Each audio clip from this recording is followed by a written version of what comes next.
Hey, I just got back from lunch. Did you finish that report yet? Well, not exactly. Still working on it. I'm not finished just yet. I got a little sidetracked, but I will get them to you first thing this afternoon. It is first thing this afternoon. Well, yeah, I understand that, but I mean, I am working on But it. I'll have, what do you mean that the report isn't finished yet? I'm still in the process of working on it. I've just been a little distracted. Distracted. Our meeting starts in an hour. I can have it. No. What were you doing? Were you listening to another hunting podcast again? I swear, I give the staff in this office the freedom to do whatever they want to do as long as they meet a deadline. That is the first bullet underneath your job description. Pays attention to detail and deadline. And deadline.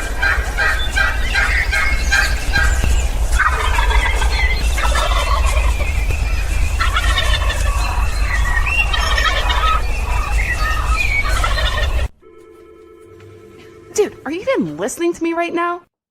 Welcome to episode 173 of the Whitetail Distraction Podcast. My name's Austin, and joining me in the pod port, the garage of goodness, That's all you have. Yeah, okay. Yeah, I don't know. It's just that. That's what it's going to be. Yeah, okay. I'm here. What's up? What's up, kid? How are you? I'm good. We're good. I'm good. Kyle's here. Kyle's here. Kyle Allen from ANF Custom Calls. What's up, buddy? Oh, not much. Thanks for having me, guys. Good to have you. Absolutely, Good to bud. have you. Absolutely. We are here. We're going to have some fun. We are going to have some fun. I'm going to switch it up a little bit when we do our taking care of business, and we're going to start off with ANF today. Okay, perfect. Let's Hop talk right into that bad boy. Talk about ANF. Kyle's here with us. He is here with us. I want to spotlight the Hunter Series, variety pack Right here. today. It's in our giveaway. That's what we're giving away for the giveaway. We got it sitting here. Thank you, by the way. Oh, yeah. It's Yes, fantastic. You're the freaking man. Got a little bat wing in there. Uh-huh. Got a V cut. Got one of each in there. One of each. Got a combo cut in there. I would imagine. They're kind of like Look at in those. one spot. Let me They're looking good, man. Those are fresh. I just made those this morning. fresh. Oh, Off the press. hot off the fellas. press. Yep. We got a batwing combo and a V cut. Look at those bad boys. Only 3 you need. I mean, actually, you can get that. If you're gonna have to pay once you get these, you're gonna have to pay and get yourself a ghost cut because that's my favorite call by far. I have a really random question for you, and I've Yeah. wanted to ask you this for a while, and I just haven't. I wanted to ask you in person because I feel like this is an in-person question. Let's say you took a call and you didn't cut any of this, and then you basically superimposed a Batman symbol on there, and you cut out just the Batman symbol. What would that bad boy sound like? You'd probably choke. I mean, that would kind of be like the Batwing. It'd be like a bat. Batwing, but it'd be like an actual Batwing. Yeah, I don't know. That probably wouldn't. When you blew, would it just be like, I'm Batman? I'm Batman. I think that's what it would do. It might work. That was so stupid. Yeah.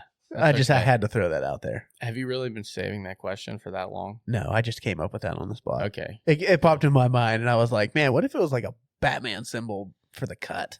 Yeah. Like half of it. So it kind of looked like a combo cut, but it was a bat. I mean, like if Batman. you flip the Batwing upside down, right, that's kind of pretty close. Isn't Pretty it? close. I don't know. That's like Wu-Tang at that point. Wu-Tang. Oh, it is like Wu-Tang. Seems like that's the Pretty start wild. of it. Yeah, see, Yeah, that's I don't the even know start. how you would do that. I don't either. Well, he already told me I'd probably choke, so Yeah. we're not going to do that. That's true. So, Kyle, what's going on with ANF, man? I kind of went over some of the things we talked about the other day, but you want to highlight one of your favorite particulars? Your Well- wings all good? Yeah, well, that's a whole nother story. Hopefully I can shoot a shotgun this spring. Just coming off shoulder surgery. No, we're going to have a new call coming out here soon for ANF Custom Calls, and I'm kind of excited about it. It's going to be called the Honky Hen. Ooh. Yeah. I like that. Add a little honk to your hen. Okay. Yeah. If you ever heard a hen in the woods, sometimes you'll hear it almost sounds like a goose. Yeah. So I've been trying to come up with a call that sounds like that, and I think I finally got it. Looking for that to come out here shortly, right before the Ooh, season. I'm Okay. excited for All that. right.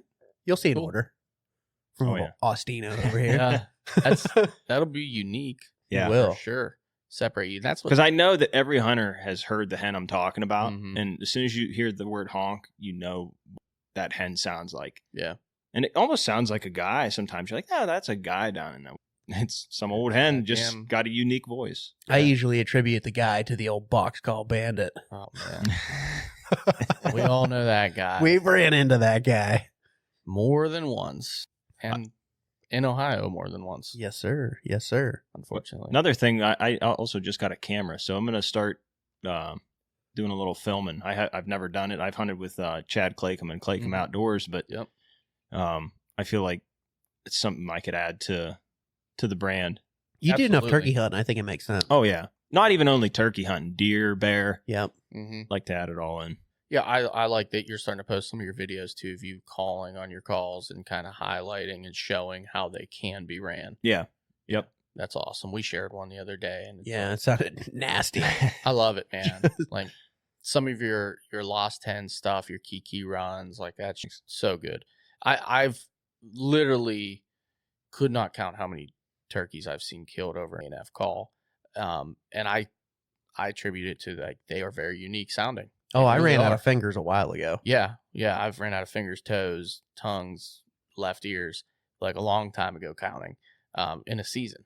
And it's like, dude, they're just unique. Like I've been sitting side by side with people running a different call. I'll call, get an answer, they won't. Like I'll call a bird in, they won't. I don't know. They're definitely a little different than I think you're going to find most places. One thing I should definitely point out is if you get a call, it's not going to sound the way you want it until you break it in. You got to break them in. You got to break Yeah. them in. It's not if you get a call out of the package and it sounds sweet, it's likely not going to sound sweet in about 30 minutes. Yeah. Yep. You know, so definitely get a call that you have to break in. Be patient with it. You got to call for it. Me personally, and I didn't figure this out until I had thrown calls out. I'm like, oh, that doesn't sound good. And this was several years ago, but finally after sitting there calling on the call for 25, 30 minutes, there was a noticeable difference in the sound of the latex. I'm like, wow. Definitely. And then it holds there for an extended period of time. The latex will almost turn like a translucent color.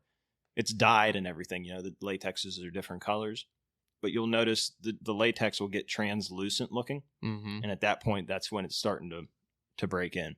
Yeah, for sure. I've told everybody that it's like people get them in their mouth and they're just, man, I can't get this sound. I'm like, just calm down. Isn't it? Keep running it. Keep playing with it. It'll go. 'Cause I'm telling you, like, for me, I'll just pop it in here and there when I get a new one. And it's like, by the end of the week, me doing that thing is. Oh, just- these bad boys are going to work with me tomorrow. I'm going to Chris. annoy everybody. Yeah. Good thing I work with one turkey hunter. Yeah, there you go. I'm really. Well, see, I work at home and my wife works at home. So do you think I'm taking them to work?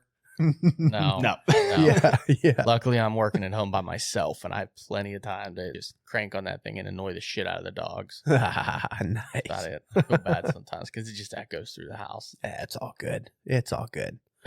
ANF Custom Calls. Go check him out. Kyle Allen is the man. Okay, let's get back to it. We're gonna bang a couple of these out real quick, Kyle, and then we'll get into the other. Okay. Scree gear. Stray. Just hopping on the outlet, I see all kinds of new stuff. They got the ptarmigan pants on there. Oh yeah. They got the Bridger glassing mitts and the grid lights on there now. Ooh. Look at the price on that grid light. Yeah. Sub $100. Looking snazzy, man. Uh huh. I love that. I have two of those. Do you? I have two as well. Yeah, they are I have super a solid comfy. color, and I have. Oh, I'm lying to you. I have 3 of those. Oh, wow. Yeah, I got 2 camos and a solid. Yeah, the prices right now, guys, are unbelievable. Go check them out. They are an unbelievable company. The warranty is unprecedented. VIP sizing guarantee. Yeah, I would say like for days like today, I threw the ptarmigan jacket in my back seat today, just going around trying to find some birds and stuff. And we got out, and I'm just wearing this hoodie, and I'm like, man, it's freaking cold out. Grab that thing, threw it on.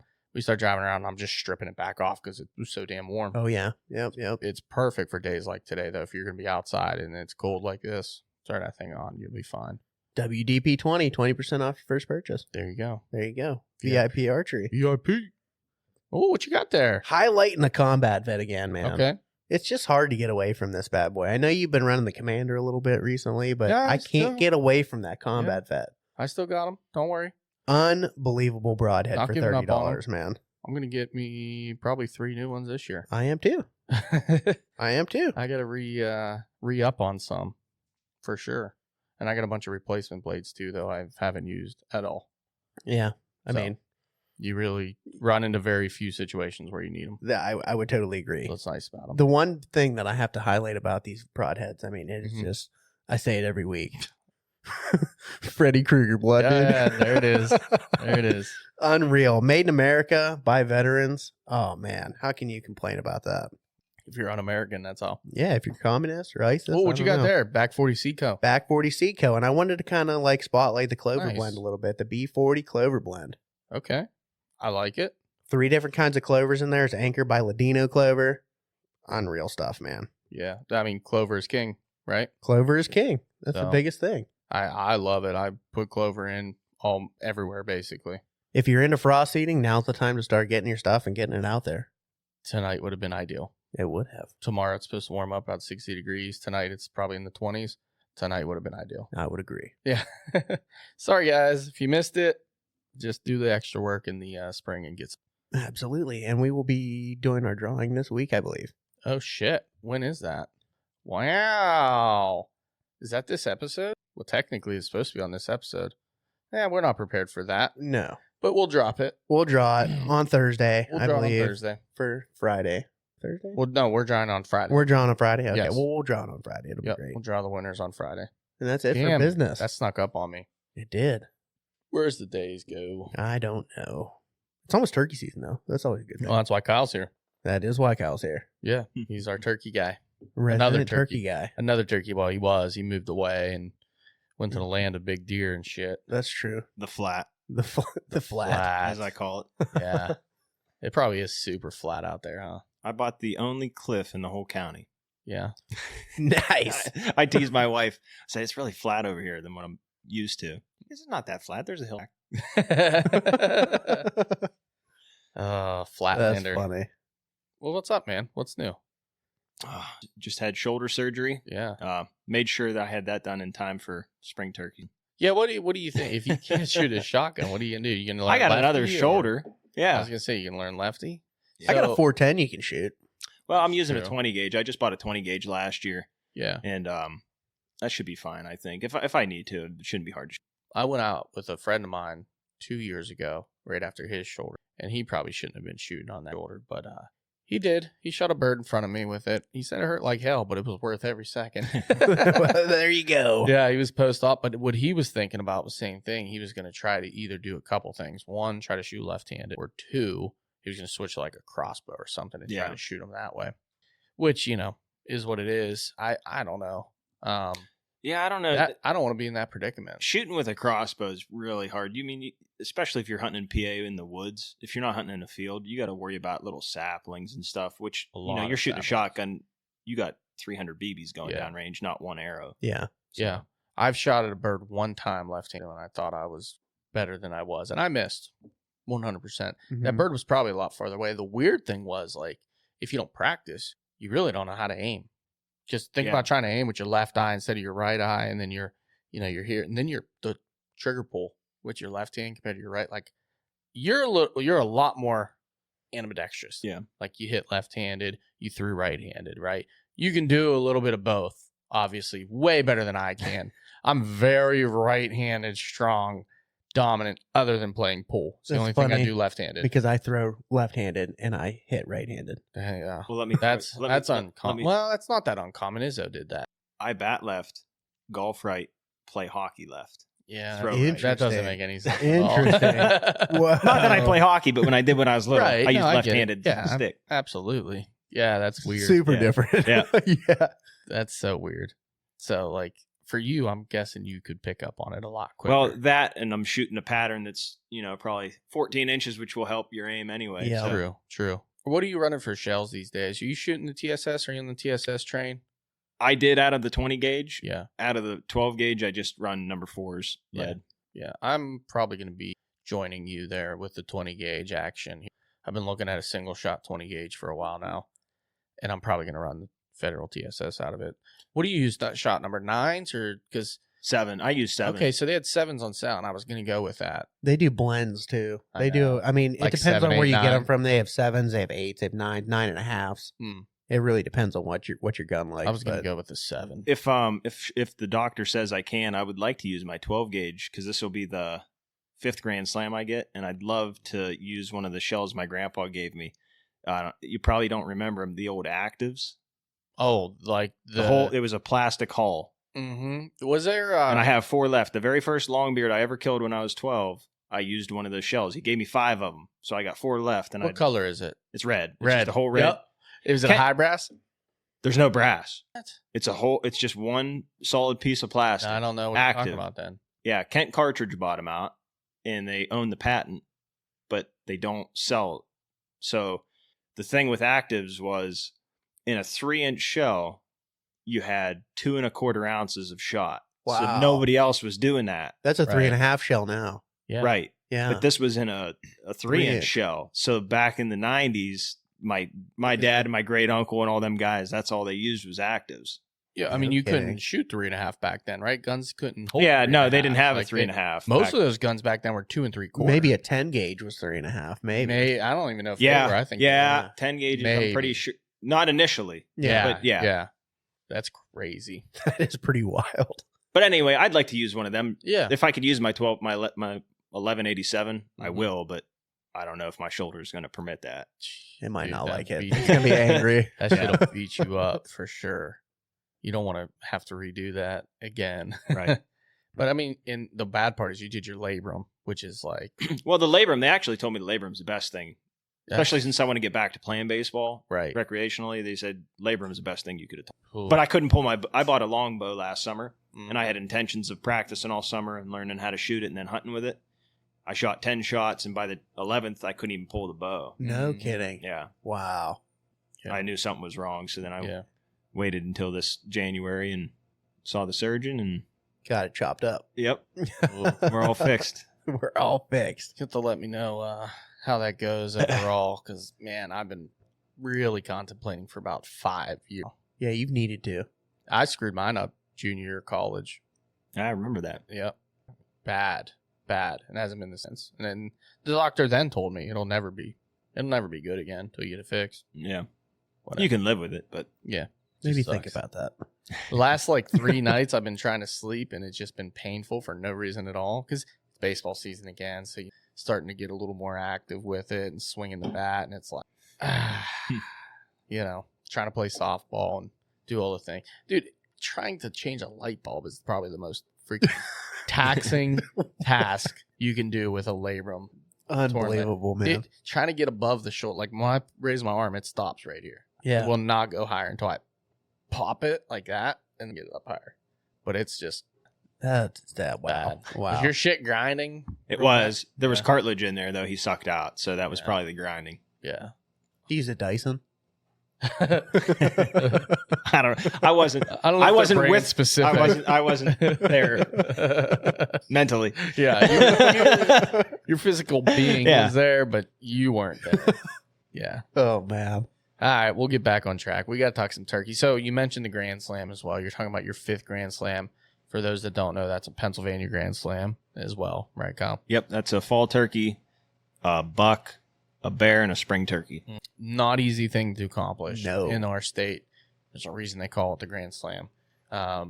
It's very difficult. I mean, you're one of the only people I know that have done multiple. Dude, it's Yeah, impressive. well, I can't say I haven't had a lot of help along the way. I mean, I think for the animals I've killed, I was probably alone maybe 2 or 3 times, Mhm. you know. And even after I killed it, I always had help getting it out, you know, or someone Sure. sitting behind me calling, Yeah. or something. Yeah. This year was a lot of fun. Especially the bear hunt was probably hands down the best bear hunt I was ever on. Really? Yeah, it was pretty sweet. I feel like that's got to be the most difficult part of it, too. Yeah, I think the biggest tip I think with bear hunting is you yourself need to just start tracking bear. Hmm. You know, we were hunting with a huge group of guys, and my brother and I, or another younger guy, we were always the first to volunteer our efforts to track the bear if there was snow. And you would be astonished what those animals walk through. It doesn't make any sense, like Yeah. why they walk some of the places, but a few times, at least 3 of the bear, I was positioned where probably 90% of the hunters would not be, Really? because you can only see 30 yards, Right. one way or another. But if you think the bear is going to travel through there, that's your best bet to stand. Yeah. So I think that was the biggest Hmm. learning with bear, because the way we hunt is not, find the sign. in rifle season, bears are very nomadic where we hunt. They're not coming out to a cornfield. They're not going out to a farm. Yeah. They're just roaming through the woods, Yeah. looking for cover for when it gets cold, or they're looking for food. Yeah, there's at that no point- baiting. No, We're not allowed to do any of that here. So Yeah, end of November, middle of November, the food gets scarce at that point, so they become very nomadic. So the style of hunting is not just sit on the food source, So right. yeah, learning how to find where the bear are traveling through was the number one thing I've learned for bear. If you had to compare it to a deer, I mean, just night and day difference, or what are we looking at? As far as How they're traveling. How they're using. You the said that terrain. like it would like blow your mind with the stuff that they're going through. well, I think more of when they're jumped. Okay. Mm. I'm speaking more on once we've got them going. Yeah. They want to head for. They don't want to be seen. Yeah. Like if you think you're going to sit on this hillside where you can see 200 or 300 yards, It's not happening. it happened one time, but more times than not, yeah. Yeah. The odds They are want not to in favor. stay hidden, and you'll hear a bear before you see a bear. Really. If you're where they're coming to, they don't care. They just run through it. Bulldozing. Yeah. Yeah. That makes sense to me. I mean, I've only been bear hunting a few times, on one successful one, but other than that, I have never really got into bear hunting. I don't know what I would do with a bear. Me neither. They taste probably 2 times better than a deer. I've eaten bear several times, but like I mean, I've had like good bear and I've had bad bear. I So- would want to get a rug or something like that. I don't have any room for like a full body mount. That's what It'd I be just got awesome. mine soft. Yeah. Because Yeah. I mean, if you think about it, if you pay $1,500 for 5 bear, that's a lot of money. Absolutely. So I just a few $100, I got them soft hand. Yeah. That's I think that's the way to go. Yeah, I think so too. But getting back to the taste, so where I live now is like deer country. Oh, yeah. Deer hunters, they love deer, and I had a plate of deer steaks, backstraps, and bear backstraps. Which do you think were gone first? Really. Yeah, I'm it sure they wasn't have. even close. That's Mm. wild. Yeah. You must suck at cooking deer. That's the only thing I cooked them the same. Man, maybe that's part of the problem. Yeah. Well, I don't think you've killed enough bear to eat them. Yeah, that's fair. I've eaten bear from the best wild game cook on this planet, and it was absolutely freaking fantastic. Yeah, What cut I've heard was it? from a Was it bunch of steak? people. No, it was just all put together in like this barbecue slow roast type Yeah. deal. I don't even know what I was eating, but I Yeah. know it was bear. And it was But good. it was really, really good. And then I've had bear buddies that cooked them and overcooked the absolute piss out of it. Yeah. Yeah, it's And by terrible. the time I got to it, it was dry and terrible, just Yeah. like a dry deer would be, you know? Same I think way there's with a guys that fine cook line. Geese. Yeah, same thing. They say that they're like flying livers and stuff like that. But if you cook them right, they're fantastic. I think that's the thing with wild game is there's too much room for error. Oh, yeah. With cooking it, Big so time. you could talk to one person, they say I had it before, but it Yeah. was terrible. For instance, I ate a muskrat and I didn't know it until after I ate it, and the guy told us what we were eating, and I was like, yeah. tasted like a squirrel almost. Yeah. It wasn't. I will tell you, I have skinned hundreds of muskrats, and the meat looks tremendous. It wasn't always bad. does. I mean, it always does. Yeah. I've never had muskrat. It's super lean, dude. It is bright red. It looks Huh. awesome every time I've skinned one. My whole thing, and I'm with you on that, Kyle. Like the people that'll tell me it's disgusting. Okay, whose deer did you have? Because the one person I know, I've had their brother's cooking, and their wild game was absolutely disgusting. Well, you also get people to say, "Hey, try my sausage," and you look and it looks like coyote crap because there's hair all through it. You know? Yeah, Yeah. that's what I mean. Like, Oh man. not everything is processed equally. Yeah. And that goes a long way towards the taste. You know, I mean, I can age something dry age a backstrap for 14 days and feed it to you, and you're like, oh my God, this is the most tender thing I've ever had. Well, yeah, if you have someone else that shoots one and they're in their freezer that same night, it's not going to taste as good. Just not. So, like, the whole processing part is Yep. it's key. And I'm not against bear. I think bear's absolutely delicious. I would love to have some, honestly. You know, it was interesting. The one bear I shot, and then getting back to the flavor, it all depends what the bear eats too. If it's eating trash, it's probably not going to taste as good as a bear that's eating berries and Right. foraging. The one bear I shot had been shot twice. Oh wow. It was shot in the face with a .22, Oh man. right between the eyes. I have the skull, and there's a hole right between the eyes. And that same bear had a bunch of 7-shot or 8-shot all in the hind quarter. So it must have been getting into someone's trash or a bird feeder at someone's camp. There's no there's no farms or anything around, so it was obviously getting into someone's trash or something. They peppered it. Yeah, Yeah. they definitely did. Yeah. Listen, I can believe it. We had a bear up our camp one time that would literally just come in and It was a big bear if it's the one I'm thinking of. It would just hang out in the backyard and like it wasn't even really afraid of humans. You'd scare it off, it'd come right back in. And like we'd be hanging deer and stuff. And the one got up, that bear one time got up and actually took the deer out of the tree and ate half of it that was hanging up in a tree. Like that bear was not afraid of people. He's been around. Somebody was feeding that bear and he got pretty comfortable coming around people to be 50 yards away and just sitting there looking at you. Like that's kind of disturbing, you know? Yeah, a little bit. An animal that big. But I mean, goes a long way, like you said, what they eat. Think about grizzlies. Like there's a lot of people that just won't eat grizzly because of what they eat and their habitat and everything. You got to eat those inland bears, those coastal bears that are eating all that nasty salmon all the time. All the dead, rotten fish and shit. Yeah, those are the ones that they say are pretty gnarly. So, although I don't know. My grandpa, he shot one on Kodiak Island. That's a coastal bear. They ate that bear. They said it was awesome. So, I don't know. You talk about a wild hunt. I think that would probably be the most intense hunt is to hunt one of those with to be. With a bow. Yeah, I don't want to do that. He shot that one with a 375 H&8. Probably 100 yards. Yeah. Put that one down, man. It was a big bear, too. That's awesome. Yeah, I would love to. I don't know. I've never really gotten into the bear hunting stuff. Kind of with Austin, I've gone like once or twice with rifle. I've seen them in archery season, but they weren't in yet. If you're at the base of my tree, if you're deer hunting for bear, you're not going to have as much success. It's a totally different style of hunting, and I think that's where it's a lot of people's downside. They think that they're going to have the same luck as someone sitting in the woods on opening day of deer gun season. Mm-hmm. You're just going to have a buck come running by. Well, they're going to have a bear come running by. It's possible.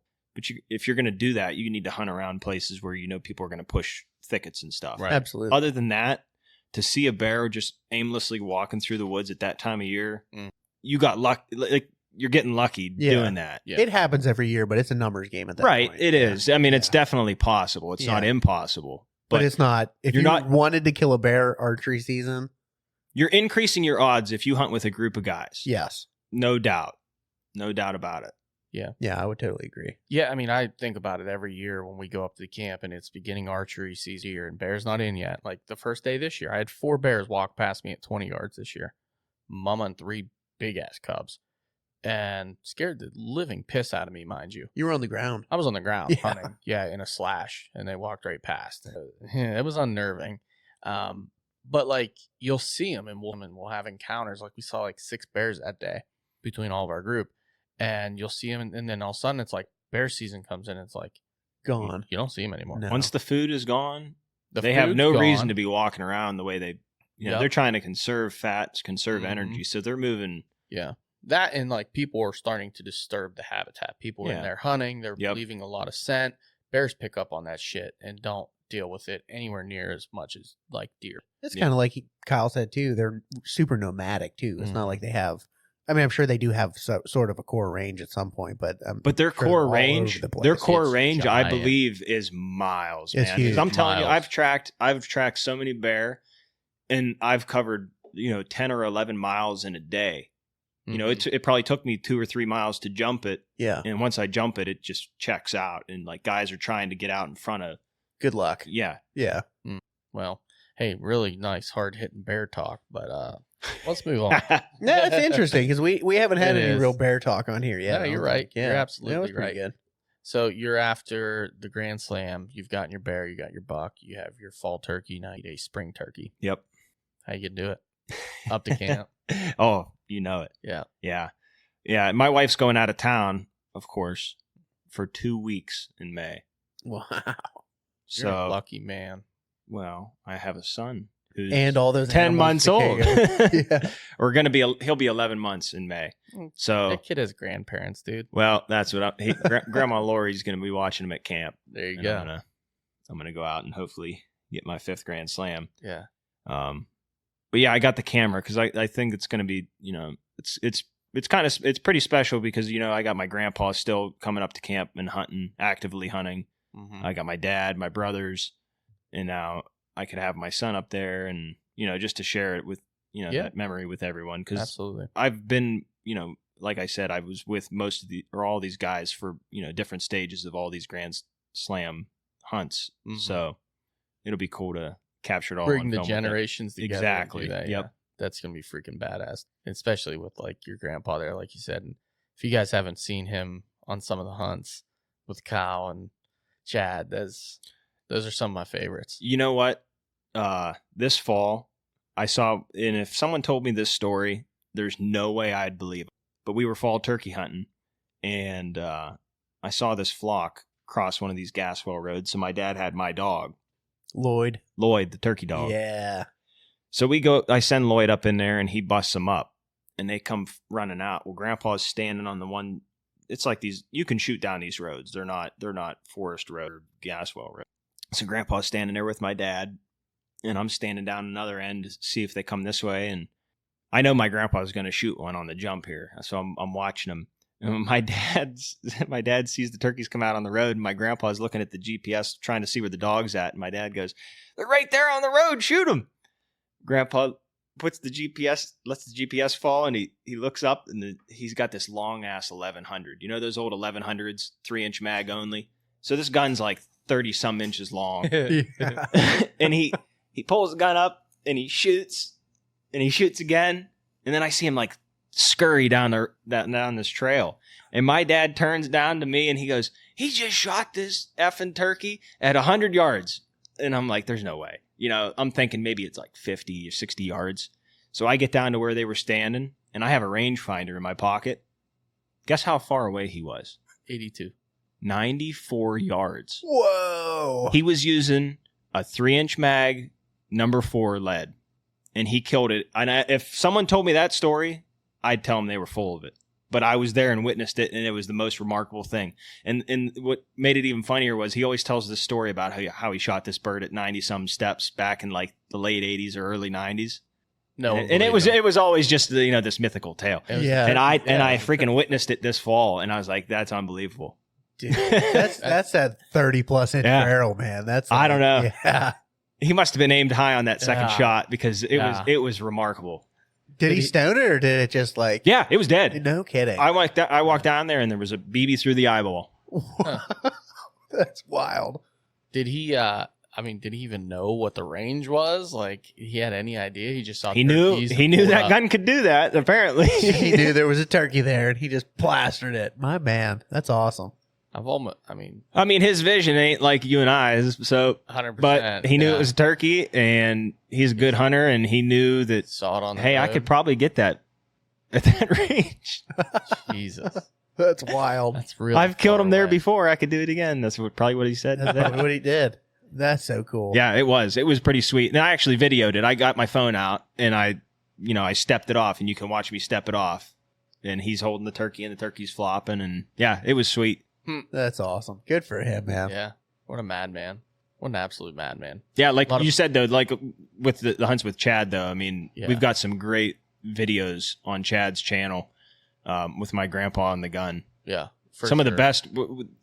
Whenever I hunt with Chad, we can never get the turkey on film. Like I'm always shooting it when the turkey ain't in frame or he ain't zoomed in yet. But Yeah, Grandpa's a little more patient than I am.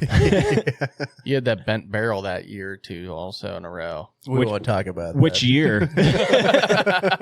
I said year or two. Okay, I was giving you the benefit. Why do you think I bought a new gun? Damn barrel's bent, dude. Damn barrel's bent. What'd you end up getting, man? You said you got a 20 gauge. Yeah, I got a Stoker. Nice. Oh, nice. Yeah, a little Stoker. 30-20. Yeah, I think that's There it. you go. Yeah. It's a great gun.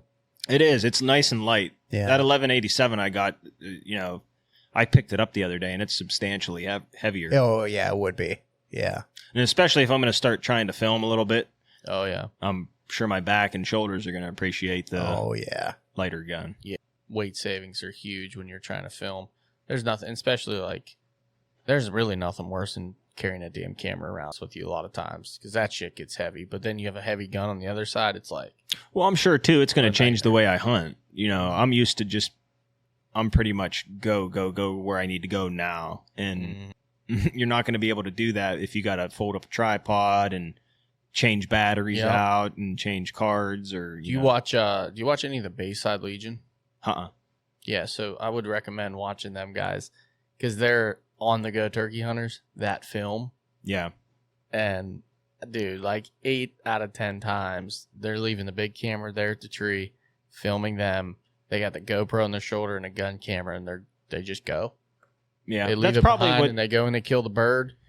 And if they get it on the gun camera, great. If not, they don't care. They're just Well, that's going to be the whole premise of whatever I'm filming. I'm going to show you what's raw. Like I'm not going to probably edit out the swear words. Like I'll have a parental advisory, but I'm going to show how we're hunting in its most raw form. Like because the way our camp hunts, you know, it's more or less about the camaraderie than it is the size of whatever you kill. Sure, we're thrilled if we kill you shoot a 130-inch buck, you're going to be thrilled. right. But if you shoot a 100-inch buck, those guys and you are going to be all as excited at our camp. Like when we come out of the woods, if you don't kill something, when you get service, you're hoping for a text that says, "Hey, I got one down. I need help." Right. Like that's what what we're all up there for. So that's what I'm hoping to showcase with what I'm going to film is just our successes and the way we're hunting and the fun we're having hunting. Biggest thing I can say about carrying a camera, if you commit to it, just take it. Even those days that suck, man. Yeah, I know take that's that coming. bad boy and do it because you're going to come to a point where you're just going to be like, I just want to hunt. Yep. Just take it and set it up anyway. F this camera, especially like it's even worse for deer hunting. Like it's way worse You're for up in deer a hunting. tree. Let me get all this. I have all this extra weight. You climb the tree. Let me get it on. I have to wrap it around the tree. I got to mount it, level it, all that bullshit. Yeah. A lot of times you don't want to do that, or time doesn't permit you to do it. You're running late that day or Mhm. whatever, and you're like, I'm just going to hunt. I'm not even going to worry about it. That's going to be the best hunt of the season. I've fallen into that more than I could even count. Yeah, I mean, like you said, you just commit to it because you've already invested your money into the camera Yeah. Yeah. and the equipment. So Yeah. why not just take the extra time? Just And that's do going to it. be I know that's going to be hard for me too. Mm-hmm. It's hard for everybody. Yeah. You'll Yeah. see. And then when you get back to camp, instead of going to lay down, you're gonna have to take all your stuff out, Throw those batteries dump on the your- charger, dump that card. Yep. Yeah. Yeah, I've watched Chad do it so many years here at the camp that I know what I'm in for. Yeah. Oh, yeah. And hopefully, I'm not gonna quit doing the thing with Chad here, Mhm. in the middle of May that we do. So hopefully, it can just add more. That would to be it. perfect. Yeah. Absolutely. That'd be awesome. Yep. Oh, I can't wait to see some of that stuff. That's going to be good. That should be fun, man. Yeah, I'm excited for it. I'm excited that turkey season is the first season with. I know. Well, I mean, it's only fitting. Like back in the, I don't know, mid 2000s, early mid 2000s, I used to have my parents just drop me off Mhm. where we had permission to go, and I used to just go listen and film turkeys with their camera. Like I used to just call them in and listen to them, and I used to wake up super early and have them drop me off, and I used to just go listen to turkeys. Yeah. And I'm sure my mom thought I was weird as hell for asking her, but that's what I used to love to do. I loved turkeys and listening to them and stuff. Mhm. So I think it is fitting that starting filming would be of the turkeys. Absolutely. Full circle. Yep. That's pretty cool. I got to be honest. I'm surprised you haven't done it like up until now. You know what I mean? Yeah, I know. I mean, I don't know. It's just we've been so focused on the camaraderie and hunting as a group and putting our efforts into actually getting things. For sure. And now that we've had this, now I shouldn't say I should speak for myself. Now that I've had the success I've had, I think that I'd like to capture my success and my family and friends' success. Yeah. So if I get something, I want to tag along with one of them and film their hunt. Yeah. Right.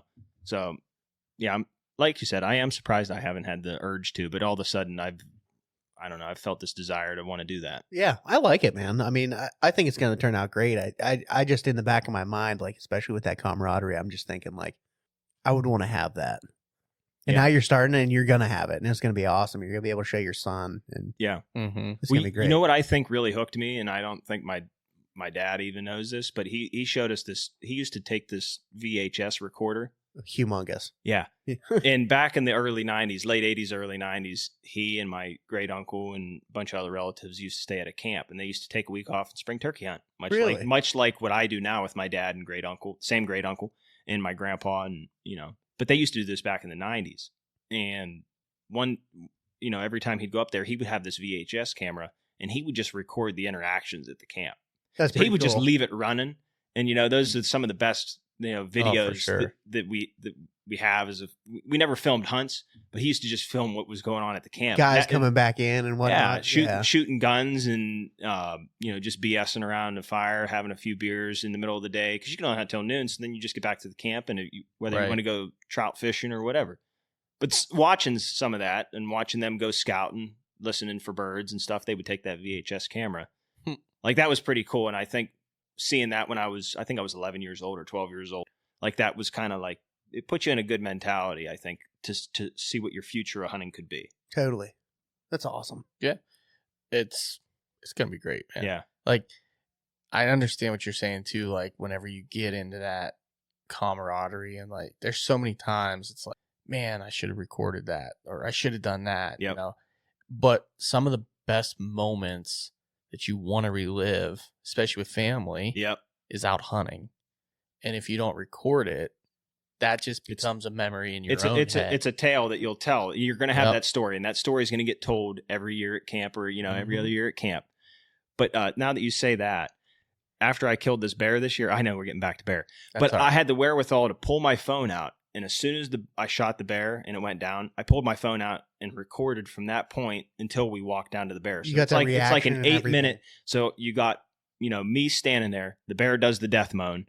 And then I'm standing there, and you can hear, us talking on the radio. I say, "Bear's down."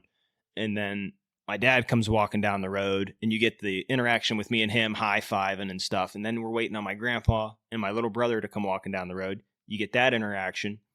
You're talking and high-fiving and everything. And then you walk down to the bear. You just captured all of that would have totally been lost. Mhm. Probably wouldn't have thought about unless you had it on film. Yeah. Right. Oh, that's awesome. That's what I mean. Like, those interactions, those little things that you don't realize how much they mean to you until you play them back, and you're like, Yeah. man, That's pretty sweet. pretty freaking Yeah. awesome. It's Because every fun to now and do. then I'll pull that video out, and it's just cool to watch. Absolutely. And like my son and my nephews, like, they're only going to get so many years with their great grandpa. Right. So I'd like to capture moments for them to see now of what my grandpa was doing hunting wise Mhm. at this stage. I think that'd be cool for them to see. Yeah. Yeah, no, I mean, it would be awesome for them to see, and you're also, you're imprinting on them kind of that family tradition, that full circle, and now they can have something they can look forward to, what they can do with their grandfather Yep. and dad, potentially brothers, cousins, whoever. You know what I mean? And that's what hunting should be all about. 100%. 100%. It's all leads back to what we've been saying from the beginning. What this whole podcast has been built upon was the hunting tradition in Pennsylvania. Yeah. The campfire style, I should say, topics of talking around a campfire, BSing with friends, family. Like, our camps are amazing. I love that. Talking about the turkey camp we're coming up with here in a little bit in West Virginia with our Patreon members. That shit's about to be insane. It's going to be wild. I guarantee it. So much fun, dude.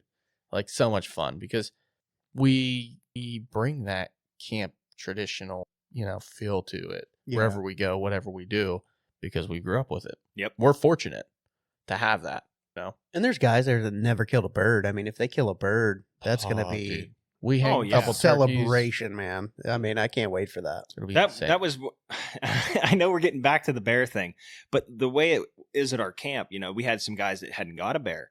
So, like, when they finally got one, it was like, they were thrilled. Oh, to yeah. have got a bear. We were thrilled for them. So then, the stories that night, you just keep rehashing the same hunt over and over that night. Totally. And it's a lot of fun, and I don't think enough people get to. You can correlate that to everything. I mean, even Yeah. if it's just deer camp, you got somebody up there, a new hunter, and they shoot their first deer. I mean, Yeah. they're just ecstatic, and everybody's ecstatic for them. I mean, that's... Yeah. And that's the thing, though. You keep going back to bear because it's all relevant. Think about your bear camps. And you guys, like, you kill bear. Something you No, guys Pretty really serious. enjoy. Like too. I know a lot of Yeah. bear camps are, They're more drinking it's a and work. partying. Exactly. 100%. Don't get me wrong. We will drink and we will party, but if you don't wake up, Grandpa is going to be on. Mhm. So you better be up. And Yeah. most of the times, if there's snow, we're up at 3:30 looking for tracks. Yeah. So, we're pretty serious about our bear hunting. But it is probably one of the most like camaraderie type Yeah. hunts you can do. Like it really is. Deer hunting, yeah, you can hunt together in deer and you can do drives and stuff. And it's Hard It's to fun, do. It's hard but- to do drives because there's so many people in the woods the first Exactly. day, Yes. first weekend of deer season. yeah. There's not as many hunters in bear season. Like, Mhm. let's face it. I mean, not everyone's buying a bear You- tag. No, you have Not everyone the- has vacation to take off to bear hunt. Yep. So And you have and the timing of it. It's right after the holiday. It's right there. Like, yeah, I there's would- usually groups, big groups, right? That's what I'm talking about. You have big groups, bunch of guys, big camps, a lot of fun. yeah, Bear camp's just different.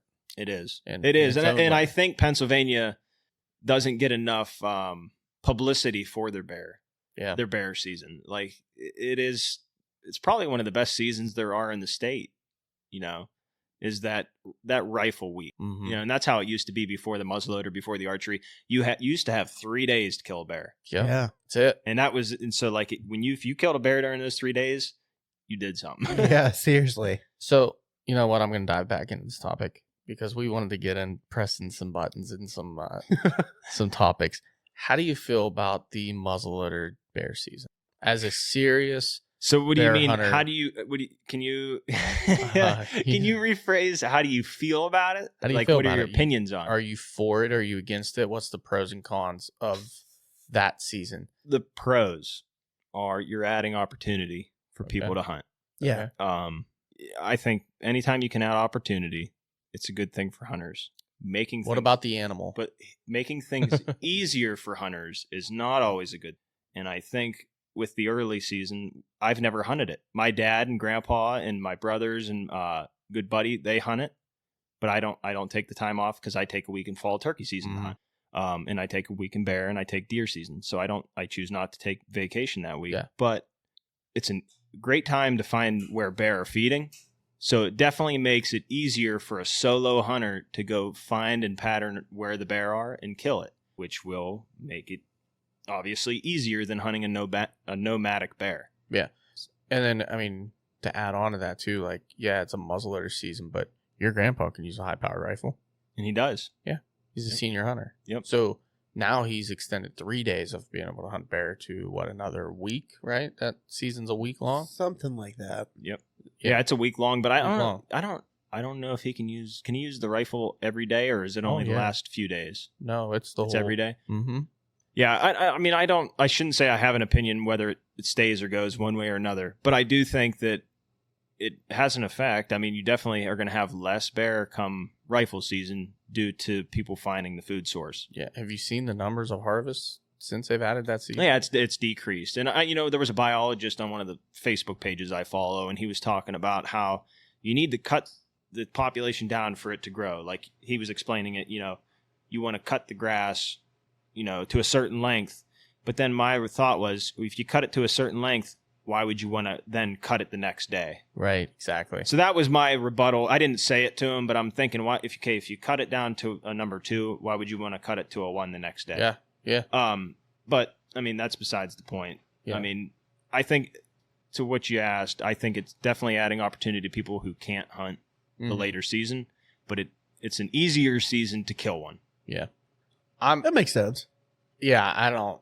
I'm not a bear hunter, so I don't care. I'm a deer hunter, and it bothers me because it messes with my deer hunt. It's a bad timing, right? Yeah. As a deer hunter, but number wise, like, man, they imagine how many bears have been wounded in that season, let alone not found, because bears don't bleed very well. They just don't. No, and I think a lot of people make a mistake because they're deer hunting or they're deer hunters that then go bear hunting. Mhm. A bear's vitals are not behind the front shoulder. Correct. They're middle. Are you middle? They're middle. You want to didn't aim know that. middle on a bear. Really? Yep. I always thought they were farther forward. And That's No. why you had to go through that front shoulder. My dad A lot shot. of guys shoot him in the shoulder to pin him. Yeah. Oh, okay. Yeah, That's why they go shorter. probably because they're hunting in a group, and if it gets to the next guy and he puts it down, he's tagging it. Yeah. So you want to put Yeah. him down. You That's wanna the way pin we him. hunt. I mean, so like this year, the bear that I killed, there was 4 guys. It was my younger brother and myself pushing for my dad and my grandpa, and we just hit this small patch of brush on this hillside, and I heard something go out in front of me, and I yelled, "Hey, something's coming!" Whether it's a deer or bear, I don't know. Something went out in front of me. It didn't sound like a deer. I kind of thought it was a bear. And then all of a sudden I hear, whoom, right down below me. My dad shot. And then he shot again. He goes, I missed that MF'er. Well, he didn't miss it. He shot it, and he hit it low brisket, like front. And it came out, and it hit it in the ankle on the right side. And he missed everything. There was nothing there to hit when he hit it through that part like of the no chest man's cavity. land, basically. There's nothing there. Yeah. So, I mean, you can definitely hit too far forward on a bear easily because you've got to aim middle. That's interesting. Yep. But I've always disliked it from an ethical standpoint and a harvest standpoint. Like, man, we're taking a lot of bears in that early season that we were never doing before. And how many years can you withstand that kind of harvest? Like you're saying, how many times can you cut your grass before your grass browns out? Yeah. I mean, I definitely think what you're going to kill in those early seasons more often than not will be sows and cubs. I don't have a problem with people shooting sows. I don't have people shooting cubs. I don't have a problem people shooting jakes or turkeys. So like, let's get that straight. But as far as what you're going to kill most in those seasons, it's probably going to be sows trying to feed their cubs on the food at that point in time. Right. So, I mean, it's up to you as a hunter whether you want to do it or not. I would do it. Personally, if I had the opportunity to do it, I'd probably go hunting in October doing it just because it's an opportunity for us to hunt. Would you adjust the way you hunt for them in that season? Would you hunt them more like deer? Yes, absolutely. Yeah, I would look for food. I would look for beech nuts, acorns. Another big thing would be devil's walking sticks. There's there's small purple berries at the top. Yeah. And if you see limbs snap down on them, I was just gonna say they go in and they'll just snap them. If you see a bunch of snapped over, that's a good place to hunt. Yeah. We had never knew that. Yeah, we had them behind our house not too long ago. Okay, it was a while back. It was many years ago. Okay. But relatively speaking, it was there should never be a bear behind my house, basically, put it that way. Like, there's not enough They've been land. behind my mom's house right here in town. Yeah, they moved through. They've been caught coming through, but that's how we knew there was a bear there. There was this snap down. Yep. And they were all snapped down and pulled together. And there's nothing else in the woods going to grab that. Nothing else is going to do that. Nothing else. I've seen that before and never really correlated what it was. That's before I even bear hunted, I used to go up with my dad and we would scout before the season. He used to take off, back before the weekend opener. This is back in the early mid 2000s. And we used to go walk around thickets that had those devil's walking sticks, and that's what we would look for is either bear scat. Why do they call them devil's walking sticks? Because it's got these thorns and all kinds of stuff. I've always called them devil club. Yeah. I don't know. We always called them devil's walking stick. That's funny. Yeah. It's pretty wild. Yeah. We've always called them devil's club. Yeah. That's so funny. Dude, the thorns on that thing. Don't accidentally. Well, I have grabbed them. Yeah, when you're pushing a thicket out and you slip and that you try to grab the nearest tree because some of those, they grow up to be 3 inches in diameter. Oh yeah. They hurt a lot. Yeah. Yeah. That's funny. Freaking awesome. I guess this is turning into a bear podcast. I kind of like it. Like, I know Chuck's like, we want to get back chomping to at the bit right now with turkeys, but like, I heard so many birds gobble today, and we're talking about bear right now. All right, let's go. I haven't heard any turkeys gobble yet, so I'm still. I haven't either. Reeling from bear season. And my first gobble chain today, like 3. I'm pretty sure there was 3 birds, and they were just gobbling back and forth. Oh, it was a chain. See, I didn't know you heard that. It was a mini one, not like ours, but it was about half of that. And that was unbelievable that day that we had that. Yeah, that was really cool. I don't even know how many birds were there. Go ahead. Go piss. You got it. We can resume. All right. And we're back. Pee break. Little pee break. So gobbling turkeys today. Yeah. I was pretty excited. Had birds gobbling in like 5 different roost locations. Really? Today. That's exciting. Could you hear them all from the same spot or were you? No, I was driving around. Yeah. I was just driving around shutting the car off, jumping out, So that's out the thing. hooting. That's the thing. Do you decide whether you're going to sit and try to pattern? You bounce around to all these spots that you're probably not going to get to on the first day, because I've noticed on the first day of turkey hunting, stay at the spot you started at, because your backup plan, someone's already there. Yeah, That was their 100%. plan A. I Yeah. feel like the place that we go, it's kind of good all day. Mm-hmm. Yeah. Like you go in and there's always guys at the parking lots in the morning.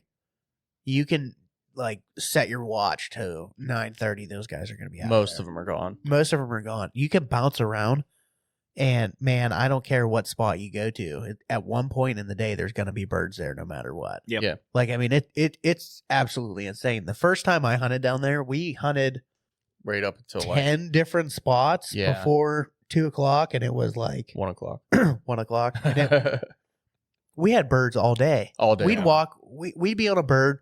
That bird would shut up. We'd walk 100 yards and be on 2 more birds. Yeah, those are the fun days. Oh, they're fun, man. They spoil so you, too. fun. They Yeah. do. It wasn't until like the last minute that we actually got one that we killed because all the other ones were being a little stubborn. It's like a 1,200-yard stalk on a bird. Yeah, it was pretty freaking nuts. Yeah. It's not that good anymore as it No. was back then. There's There's not still a lot. there. as many birds. Even there's last still a year, lot. dude. Yeah. I missed one off the roost. Yep. It just got too tight on me. My pattern was too tight. I feel like I shot right past its head. And after that, I mean, we got on, me and Adam, I don't know, 2 or 3 other sets of birds by like 11. I had one at 20 yards. I had the camera in my hand. Buddy had the gun. He was pointing this way in the open area, and literally, like through the bragger and stuff, the bird just came in a straight line at us. And he wasn't expecting. Newer turkey hunter wasn't expecting it. I had him, I literally had the camera there, no gun. I had my gun, but it was laying on the ground, and this bird popped up, poked set up, turned, went right down over the hill, up the other side. We went around, got in front of him, jumped a bird that he actually shot at and missed, which was crazy because I don't know why a gobbler was just laying there. I have no idea if someone wounded him. Dude, I have no idea. Big ass gobbler just jumped up, middle of the field, and just took off. It was just loafing, just sitting there hanging out. Maybe. I mean, sometimes when they see you, they just, I honestly, They just I drop never down saw and hang that out. until probably like 3 or 4 years ago. Chad and I were hunting, and Yeah. we saw these jakes just sitting there. Huh. And we Just were. hanging out. I never saw it. Chad had seen it before, and he said, "Yeah, they're just loafing." that's what they Yeah. call it, loafing. That's what Chad called it. I don't know what the hell it's called, but yeah, that's what I take it. call it. Yeah. That's take what his someone word explained for to it. me. So that's what, yeah. 100%. Yeah, I've never seen it like that before. ah, Bird just sitting in the middle of a high grassy field, jumped up. yeah. This was a little field. That's Jumped pretty up fun. right from, dude, I'm talking from me to you away. Oh, I haven't seen him that close. He was You sure it holding- wasn't a bearded hen sitting on a nest? Dude, no, I'm talking giant, big, white, turned red head with a beard. Like, this No was a kidding. gobbler. This was not a hen on a nest.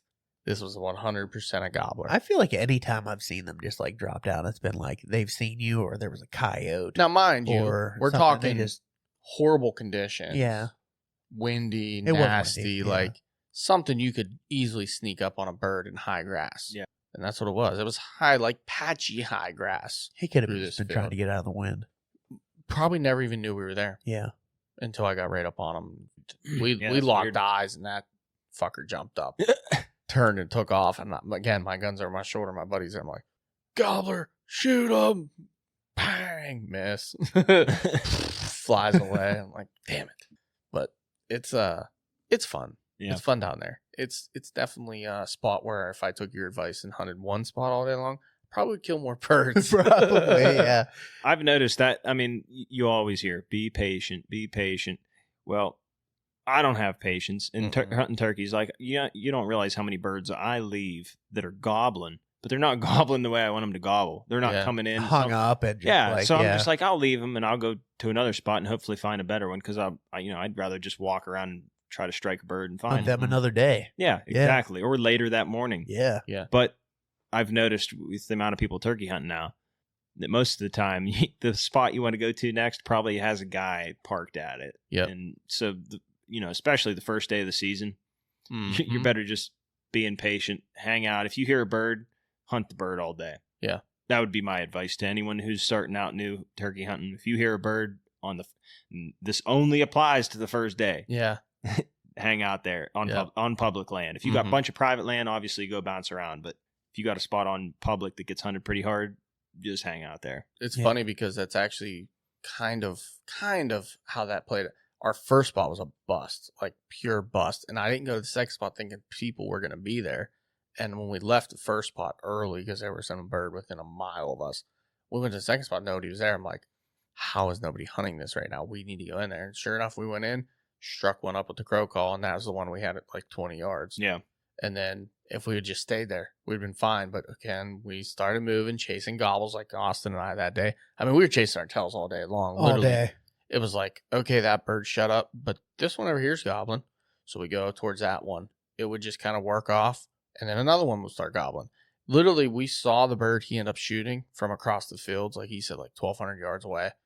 And on the way to it, a bird started gobbling. We hunted like two or three different Yeah. birds on the way to that bird. We hunted them for a little bit, and like you said, you could just tell, like, They Something weren't. was off. They either had Yeah. hens Yeah, or Jake, whatever. they're not coming. Like, Yeah. where they're at, they can't even get to us. Okay, let's just go get the bird that we know exactly where he is. He was just with one hen, one gobbler, in one the hen. wide open. Big ass field, and he was up on King of the Hill, strutting back and forth, That's a big back bird. and forth. And then the next year, that field was standing corn. Yeah, literally. Could you imagine? Like, but I will say that they might burn him.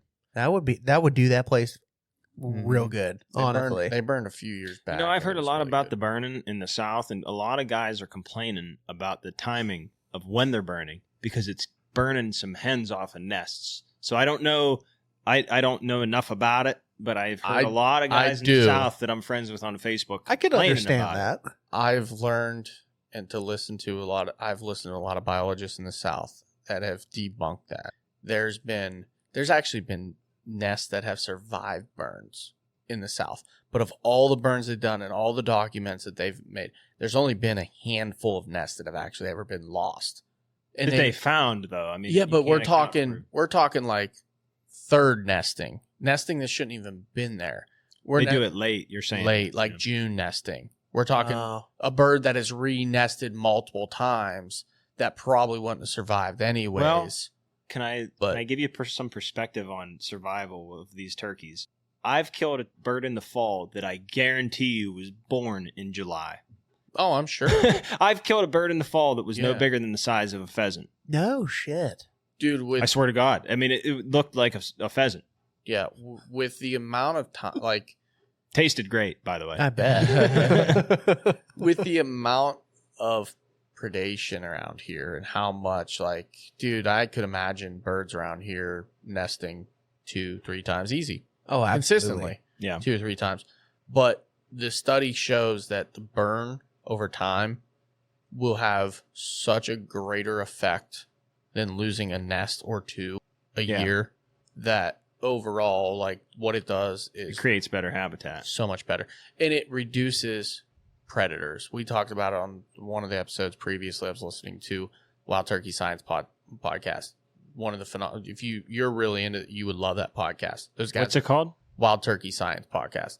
Phenomenal. 2 biologists from the South. They have a phenomenal podcast. And they were saying how predation goes from plus 70% on these tests to under 10% on places that they burn. I was thinking with- sub 20, but under 10. So- makes It was more under sense. 10%. So what's the logic behind of places in the north not doing it? Obviously, they have their own science as to why they're not doing it. They just don't freaking burn them. They just don't. Yeah, but why? Resources, Great question. money, you talk about. So burning in the South has always been a thing. That's what you got to understand. Burning up north has not always been a thing. It's a tradition. It's not a tradition. It's a culture down there. It's something that they've lost down south that they are trying to get back. Like, down south used to just be plains. It was all plains. We started planting trees and creating trees and forests and woods. It used to just be all grassland. They had to burn. Natural burns would happen, and then created burns would happen. And that's what created our ecology down there. For years, for hundreds and hundreds of years, that's what happened naturally down south. Up north, that was never really a thing. And I don't know if it's just because of the bigger timber, the way things are. Like, first off, our stuff doesn't get as thick as it does down there. But I'll tell you right now, the areas like the briar brush and stuff, like the West Virginia places that when they get burned, it makes a huge difference. There's some places in Tennessee that were pretty impenetrable.